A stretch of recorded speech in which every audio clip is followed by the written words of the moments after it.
गुरुर्ब्रह्मा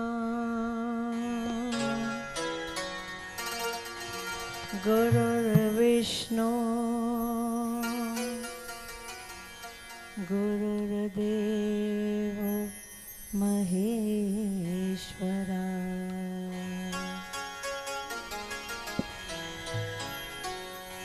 गुरुर्साक्षात् परब्रह्मा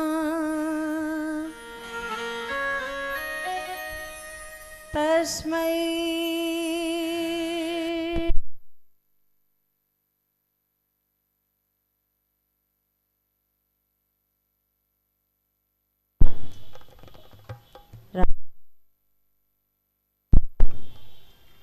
राधे राधे। एक छोटा सा भाव सद्गुरुदेव की आज्ञा से आपके श्री चरणों में।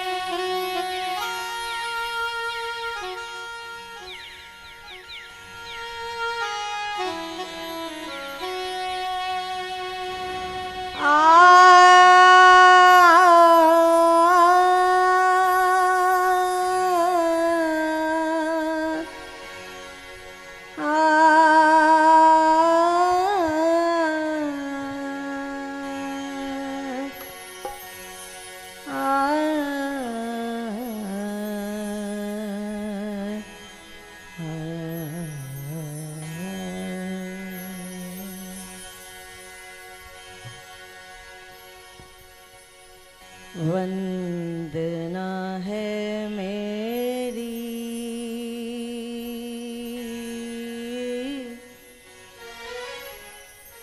धूल चरणों की हो जाऊं मैं।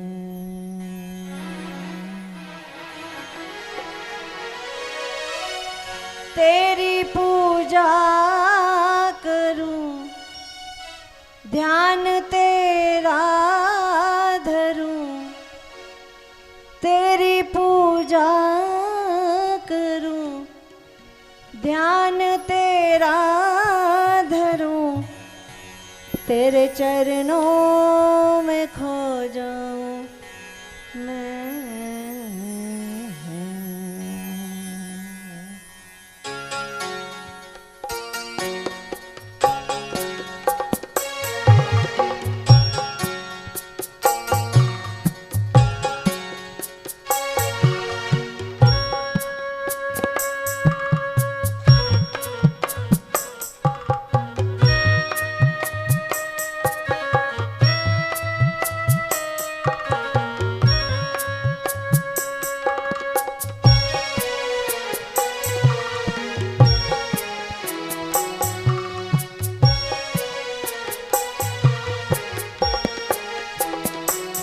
वंदना है मेरी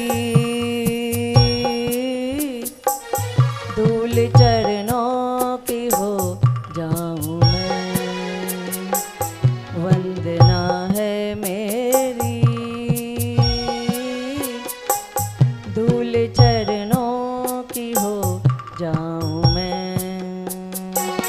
तेरी पूजा करूं ध्यान तेरा धरूं, तेरी पूजा करूं ध्यान तेरा धरूं, तेरे चरणों में खो जाऊं मैं। वंदना है मेरी धूल चरणों की हो जाऊं मैं।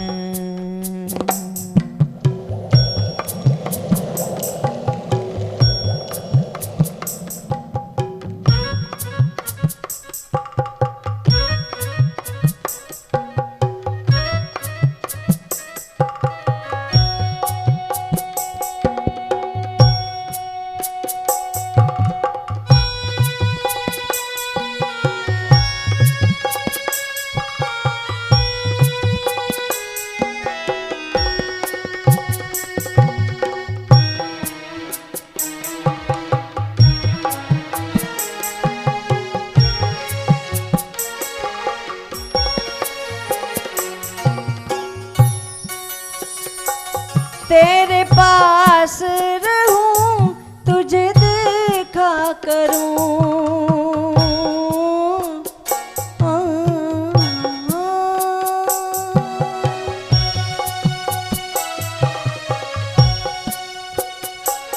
तेरे पास रहूं, तुझे देखा करूं, और देख के ये ही सोचा करूं।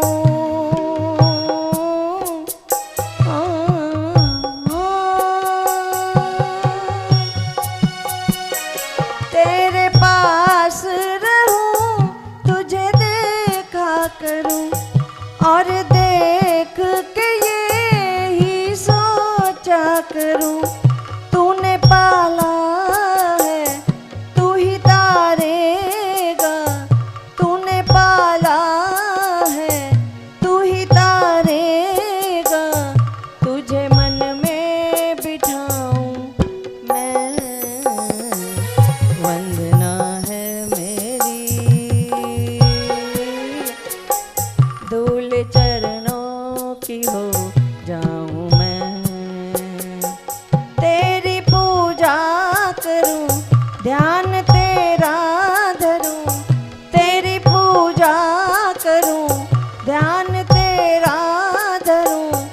तेरे चरणों में खो जाऊं मैं, वंदना है मेरी। धूल चरणों की हो जाऊं मैं।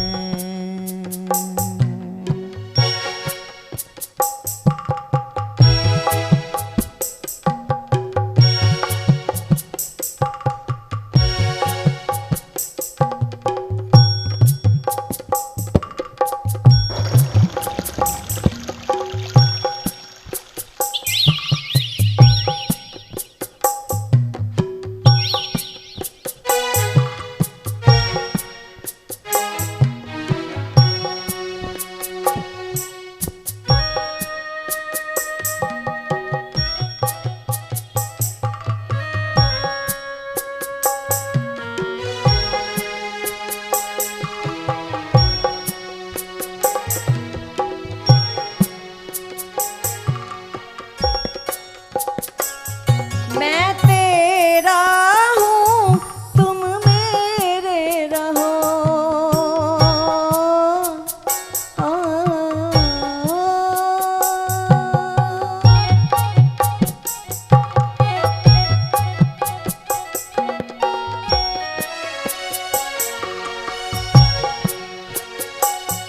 मैं तेरा हूँ, तुम मेरे रहो। आँखों में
कुछ मैं भी कहूँ कुछ तुम भी कहो।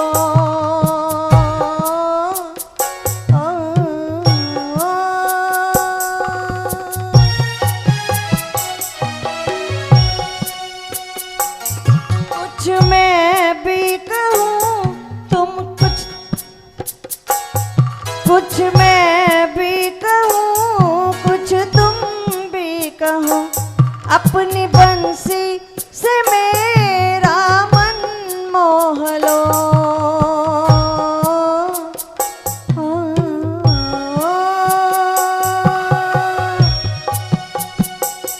कुछ मैं भी कहूँ कुछ तुम भी कहो। अपनी बंसी से मेरा मन मोह लो। तेरी आँखों में तेरी यादों में तेरी आँखों में तेरी यादों में तेरी बातों में खो जाऊं मैं। वंदना है मेरी धूल चरणों की हो जाऊं मैं। वंदना है मेरी धूल चरणों की हो जाऊं मैं।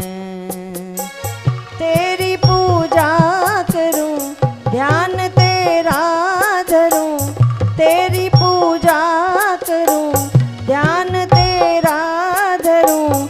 तेरे चरणों में खो जाऊं मैं। वंदना है मेरी धूल चरणों की हो जाऊं मैं। धूल चरणों की हो जाऊं मैं। धूल चरणों की हो जाऊं मैं। जय हो जय हो। वंदना है मेरी धूल चरणों की हो जाऊं मैं। तेरी पूजा करूं ध्यान तेरा धरूं। मधुर काशनी सुमन जी ने इतनी सुंदर भक्ति रचना गुरु वंदना प्रस्तुत की। हमारे विगत दिनों आयोजित कार्यक्रम मधुर विलास की जो अष्टाह पारायण हुआ था 30 तारीख से 6 तारीख तक उसे दिशा चैनल के माध्यम से आप लोगों को दिखाया जाएगा। महाराज श्री नित्य प्रति गौ सेवा के लिए भी बहुत से कार्य कर रहे हैं। मधुर काशनी गौशाला से आप भली भांति परिचित हैं और हमारा सौभाग्य है आज हमारे मध्य ब्रज क्षेत्र में गौओं के लिए बहुत बड़ा काम कर रहे मलूक पीठाधीश्वर श्रीमद् भागवत के प्रकांड विद्वान अभी विगत दिनों जन्मभूमि श्री कृष्ण जन्मभूमि पर महाराज श्री की कथा सुनने का सौभाग्य मुझे प्राप्त हुआ।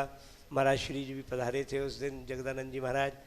तो ऐसे संत, वैसे तो ठाकुर जी का भी विचार गौ के लिए, ब्राह्मणों के लिए और संतों के लिए हुआ है। आप सभी जानते हैं रामायण में भी ये राम अवतार की जो कथा है वहाँ कहा गया है प्रभु ने मनुज अवतार धारण करने के लिए गौ का ही, ब्राह्मणों का ही, संतों का उद्धार करने की बात कही है। मैं महाराज श्री राजेंद्र दास जी महाराज मलूक पीठाधीश्वर जी से प्रार्थना करूंगा कृपया वे हमें कुछ अपना आशीर्वचन ज्ञान रूपी हमें दें। इसके साथ साथ कुछ गौ की बात और मधुर काशनी जो हमारा मधुर विलास ग्रंथ है वो भी महाराज श्री ने पढ़ा है। तो मैं अनुरोध हम सभी सुने संत श्री राजेंद्र दास जी महाराज को। जय श्री कृष्ण। वृंदावन के प्रसिद्ध आश्रम सुदामा कुटी के पास में हमारे संत श्रेष्ठ मलूक दास जी की समाधि बनी हुई है। पिछले कुछ समय से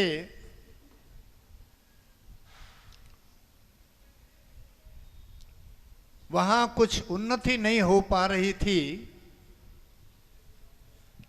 तो हमारे मलूक पीठ के कृपा पात्रों को एक सुयोग्य सुपात्र की आवश्यकता थी। उसकी ढूंढ हुई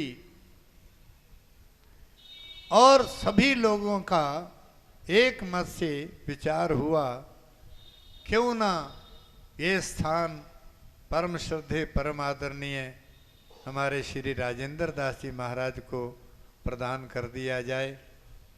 और सर्वसम्मति से जब से इनको मलूक पीठ का अधीश्वर जगत गुरु द्वाराचार्य जी बनाया गया, उस समय से वहाँ के स्थान की दिन दूनी और रात चौगुनी तरक्की हो रही है।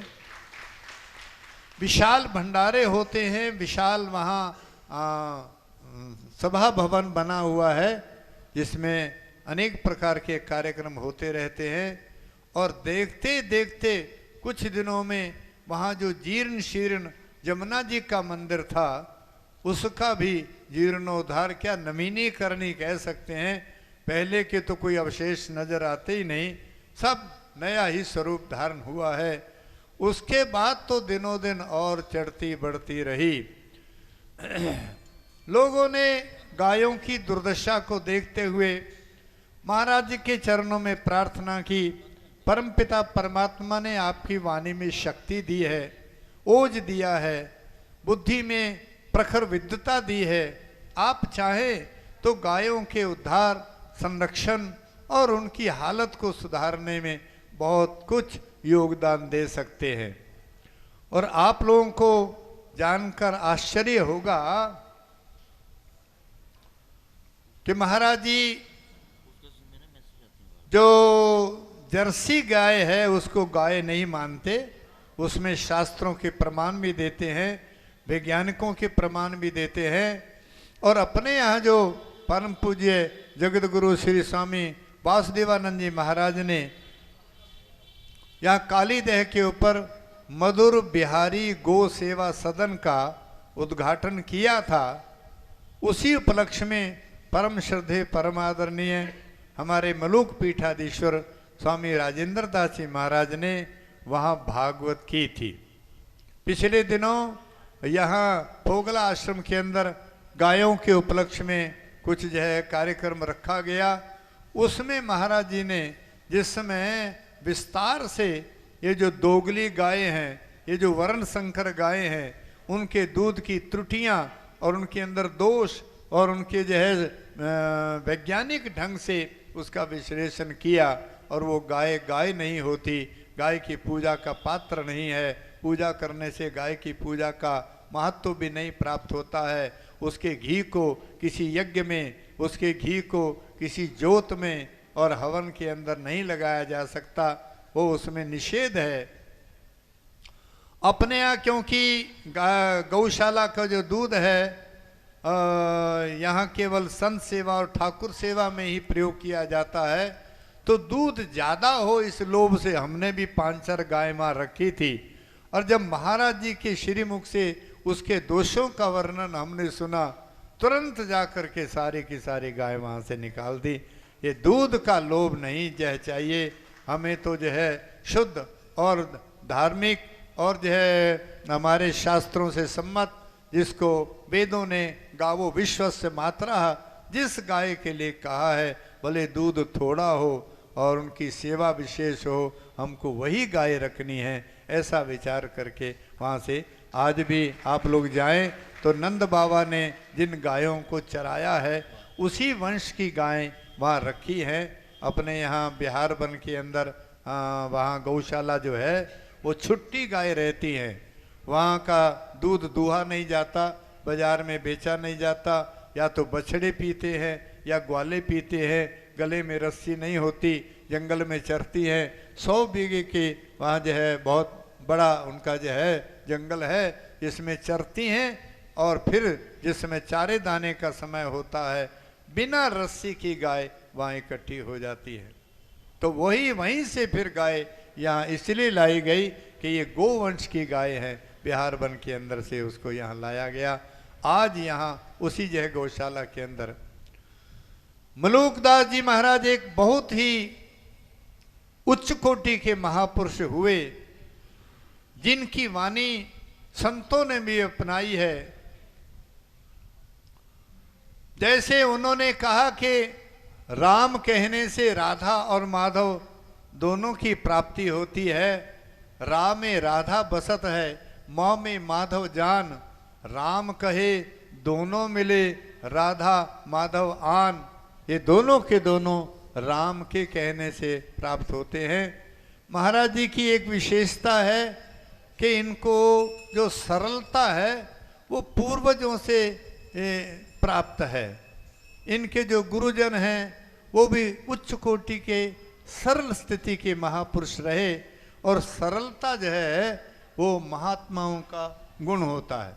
कबीरदास जी से पूछा गया सुखी होने की प्रक्रिया क्या है, तो उन्होंने कहा कबीरा आप ठगाइए बहुर न ठगिए कोई, आप ठगे सुख होत है और बहुरी ठगे दुख होए। कबीरदास जी ने कहा सुखी होना चाहते हो तो ठगना बंद कर दो और ठगाना शुरू कर दो। यद्यपि ये बात सबको पसंद नहीं है, गले से नहीं नीचे उतरती है, लेकिन सुखी होने का माध्यम उन्होंने बता दिया है। सुखी होना चाहते हो तो ठगना बंद कर दो और ठगाना शुरू कर दो।